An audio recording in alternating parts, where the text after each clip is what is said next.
എന്റെ സാറേ സാറിനറിയാലോ ഞങ്ങൾ ഇവിടെ എങ്ങനെയാ വന്നെന്ന്. അറിയാം. എങ്ങനെ അറിയാം സാറിന്? ഞാൻ പറഞ്ഞിട്ട് പോലും ഇല്ല. പിന്നെ സാറ് പറയാ അറിയാം.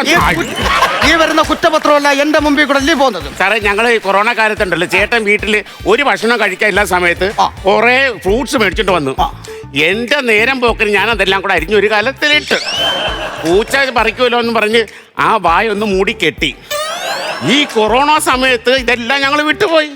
ഒരാഴ്ച കഴിഞ്ഞപ്പോഴേ ഭയങ്കര മണമല്ലേ ചേട്ടാ വീട്ടില്, ഭയങ്കര മണം. അയ്യോ അപ്പൊ പറയാ നമുക്ക് ഇതെടുത്ത് കുടിക്കാന്ന്. ഞാൻ പറയാ അങ്ങനെ കുടിക്കാൻ പാടില്ല, ഇത് അടുപ്പിൽ വെച്ച് തിളപ്പിക്കണം. ഈ തിളപ്പിക്കുന്ന സമയത്ത് ചേട്ടൻ എവിടുന്നോ പോയി ഒരു ട്യൂബും മേടിച്ച് ഒരു കുപ്പി മേടിച്ച് എൻ്റെ ചവിട്ടി കൊണ്ട് വെച്ച് അതിനകത്തുനിന്ന് വെള്ളത്തുള്ളി ഇട്ടിട്ട് വന്ന ആ പ്യുവർ വൈറ്റ് വെള്ളം ചേട്ടനും കുടിച്ച് നാട്ടുകാർക്കും കൊടുത്തു. ഇതാ ഞാൻ ചെയ്തത്. ഇതിനെ നാട്ടുകാർ പറയുന്നത് സമൂഹ സത്യം എന്നല്ല, പിന്നെ കള്ളവാറ്റെന്നാണ് പറയുന്നത്. എന്റെ സാറേ ഞങ്ങൾ ഫ്രൂട്ട്സ് എത്തിയിട്ടാണല്ലോ ഇവിടെ കൊണ്ട് വെച്ചത്.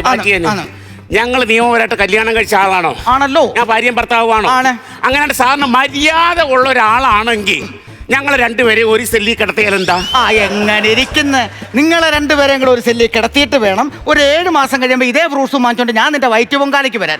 അതുണ്ടാവും എനിക്കറിയാം. അതുകൊണ്ടാണ് 2 സെല്ലി ഞാൻ കിടത്തിയത്. Kannan Devi Group presents West on Flowers Aka Ponnonakazha 2025.